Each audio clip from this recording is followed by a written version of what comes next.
In my presentation today, I'm going to be talking about a new type of battery that will have redoxless properties.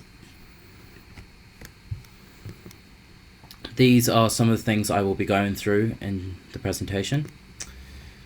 In most battery reactions that happen today, the gain or loss of electrons in the material must be accompanied by reduction or oxidation. However, the research undertaking creates a system in which this is not required but still allows for the movement of electrons. In the model, Y2CF2 is in contact with a fluoride containing electrolyte, and applying a positive voltage will drive the process of fluorination, while a negative voltage will reverse this without changing the oxidation states of the host lattice. This means it could be an alternative, as it has been found that the redoxless battery actually has double the capacity of current commercial lithium-ion batteries due to the number of fluorine atoms to host atoms. There is also no significant volume expansion during the reaction. This suggests that cracking and capacity loss will not occur to the same extent as in conventional batteries, making it a very promising replacement. In the battery, anions and electrons can be exchanged at room temperature reversibly under electrochemical control, as shown in figures A and B, where the electrode material gains and loses electrons without oxidation or reduction of its atoms. The research sought out an isostructural electrode, which you can see displayed on this slide.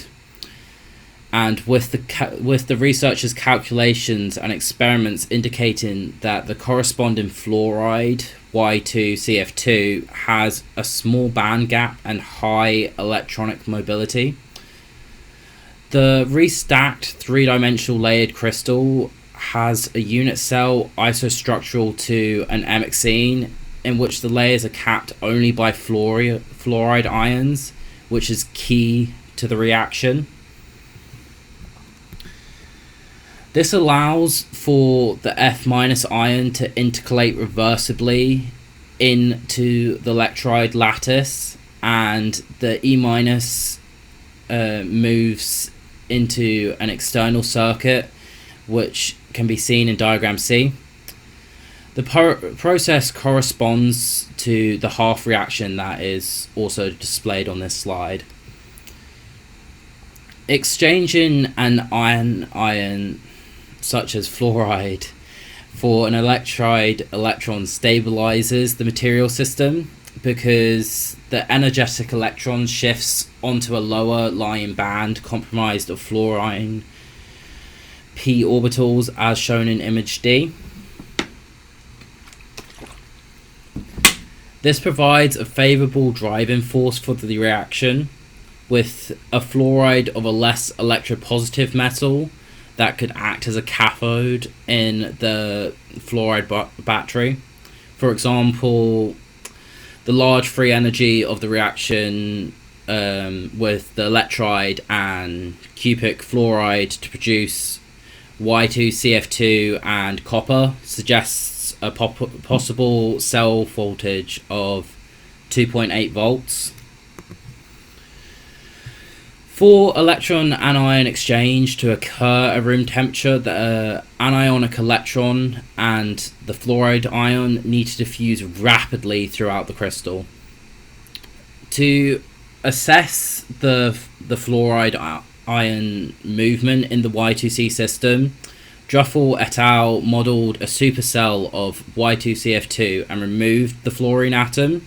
To replace this, they added an anionic electron in the Fermi level in its place, using density functional theory and the nudged elastic band method.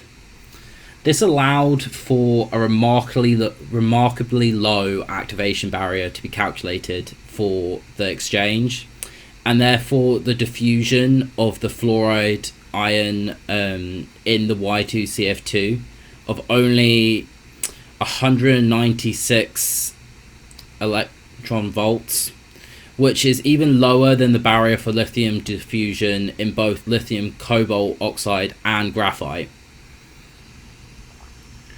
The calculations revealed that the lowest energy pathway for fluoride ion diffusion in the Y2CF2 is hopping of the fluoride ion directly between the tetrahedral sites.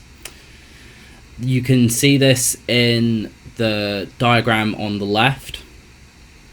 This is because the entire two-dimensional network of sites can be accessed by hopping exclusively through the tetrahedral, and is expected that this is the dominant mechanism of F diffusion in the layered Y2C system, allowing for it to be so rapid at room temperature.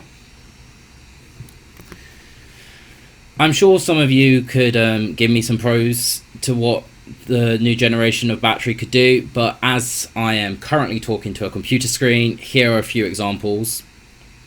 Some of the pros are that it doubles the capacity of high-end lithium batteries, as it stores 2 fluoride ions for every 3 host atoms, whilst the lithium ion batteries are only storing 1 lithium ion for every 3 host atoms.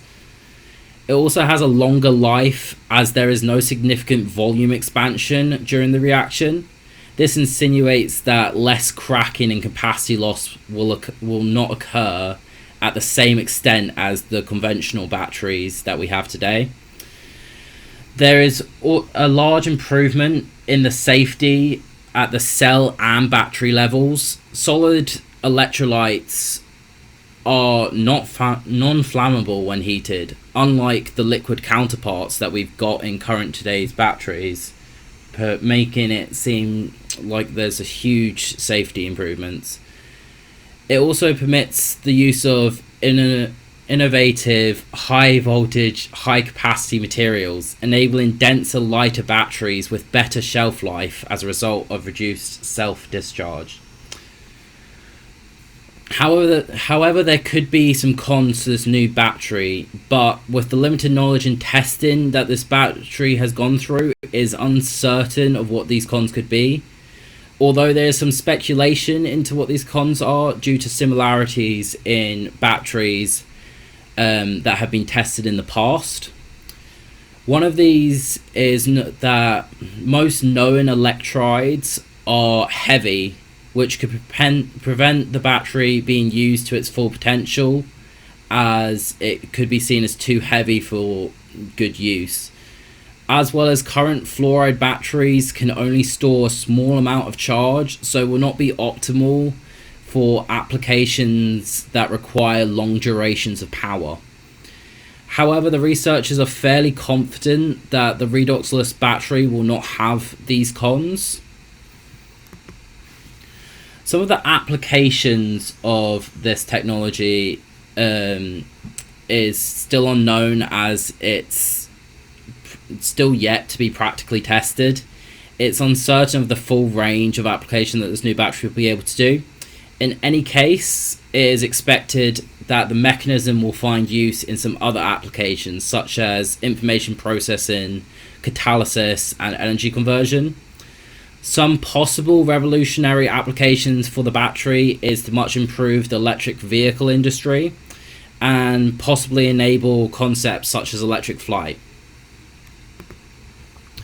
In summation, although this technology presents itself well, there hasn't been a tremendous amount of research. It can be said that further study into the subject will provide advance in the technology, provide a better understanding of what the advantages and disadvantages will be. This will also test the validity and replicability of the process, confirming if this idea can be a suitable substitute.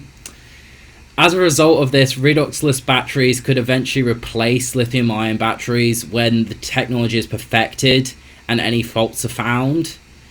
It can then be applied to an assortment of applications such as catalysis and energy conversion, and obviously the EV industry. Thank you for listening.